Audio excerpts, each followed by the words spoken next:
በ2017 በጀት ዓመት የሁለቱ ምክር ቤቶች የመክፈቻ መርሃ ግብር ላይ ፕሬዝዳንት ታዬ አጽቀሥላሴ የመንግስት ቀጣይ አቅጣጫዎችን ሲያስቀምጡ ኢትዮጵያ የውጭ ቀጥተኛ ኢንቨስትመንትን በመሳብ ከአፍሪካ ቀዳሚዋ አገር አንዷ መሆኗን ለማስቀጠል ትሰራለች ሲሉ አንስተው ነበር። አገራችን በአፍሪካ ቀዳሚ ከሆኑት የውጭ ቀጥተኛ ኢንቨስትመንት መዳረሻ አገራት አንዷ መሆኗን ለማስቀጠል አስቻይ የሆኑ የኢንቨስትመንት ፖሊሲዎችና የአሰራር ሂደቶችን በመተግበር ኢትዮጵያ ለውጭና ለሀገር ውስጥ ባለሀብቶች ተመራጭ እንድትሆን ትኩረት ይሰጣል። ታዲያ ይህንን ስኬት ለማስቀጠልም የተለያዩ የፖሊሲና የአሰራር ማሻሻያዎችንም እንደምታደርግ አጽንኦት ሰጥተው ተናግረው ነበር።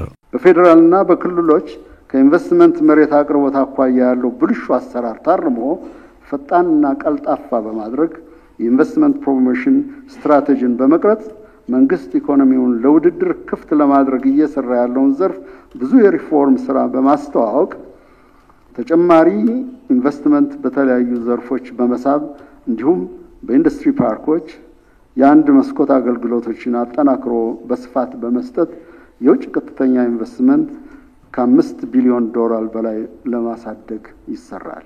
በአመቱ የውጭ ቀጥተኛ ኢንቨስትመንትን የሚያሳድጉ የተለያዩ ስራዎች ሲሰሩ በካፒታል ገበያ ስር በተለያዩ ዘርፎች ፍቃድ ወስደው አገልግሎት መስጠት የጀመሩ ተቋማትም ለዚህ ማሳያ ናቸው። ከተለያዩ ሀገራት ጋር በተደረጉ ኢኮኖሚ ዲፕሎማሲ ስራዎችም በርካታ ባለሀብቶች በኢትዮጵያ መዋለ ንዋያቸውን እንዲያፈሱ በማስቻል በበጀት አመቱ ከቀጥተኛ የውጭ ኢንቨስትመንት 4 ቢሊዮን ዶላር ገቢ ማግኘት ተችሏል። ባለፈው ነሐሴ ወር የኢትዮጵያ ኢንቨስትመንት ሆልዲንግስ ከዳንጎቴ ግሩፕ ጋር ያደረገው የዩሪያ ማዳበሪያ ፋብሪካ ግንባታም በውጭ ቀጥተኛ ኢንቨስትመንት ዘርፍ የአመቱ ስኬት ሆኖ የሚመዘገብ ነው። አሁን የተስማማነው የ2.5 ቢሊዮን ዶላር የሚገመት የ3 ሚሊዮን ሜትሪክ ቶን ዩሪያ ለሀገራችን ግብአት የሚሆን ለግብርና ግብአት የሚሆን የማዳበሪያ ፋብሪካ ለመስራት ነው። በዚህም የኢትዮጵያ ኢንቨስትመንት ሆልዲንግ 40% ሼር ሲኖረው የዳንጎቴ ግሩፕ ደግሞ 60% ሼር ይኖረዋል።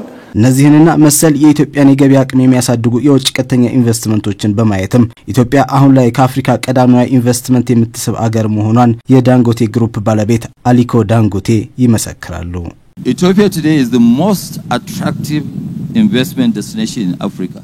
ኢትዮጵያ በአሁኑ ጊዜ በአፍሪካ ኢንቨስትመንትን በመሳብ በቀዳሚነት የምትጠቀስ ሀገር ናት። የመንግስት የሪፎርም ስራዎችና ኢኮኖሚው ለውጭ ኢንቨስትመንት ክፍት የማድረግ ውሳኔ ኢትዮጵያ ቁልፍ ዘርፎችን ለግሉ ዘርፍም ክፍት ማድረጓ ዓለም አቀፍ ኢንቨስተሮችን እንድትስብ እድል ፈጥሮላታል። ሪፎርሙ ፈጠራንና ውድድርን በማበረታታት የሥራ እድል ፈጠራን አስፋፍቷል። ከዚህ ባለፈም የማክሮ ኢኮኖሚና ለኢንቨስትመንት ምቹ የሆኑ ሪፎርሞች ኢትዮጵያ ለቢዝነስ ዝግጁ የሆነች ሀገር እንድትሆን ትልቅ ሚና ተጫውቷል። Nation that is open and ready for business.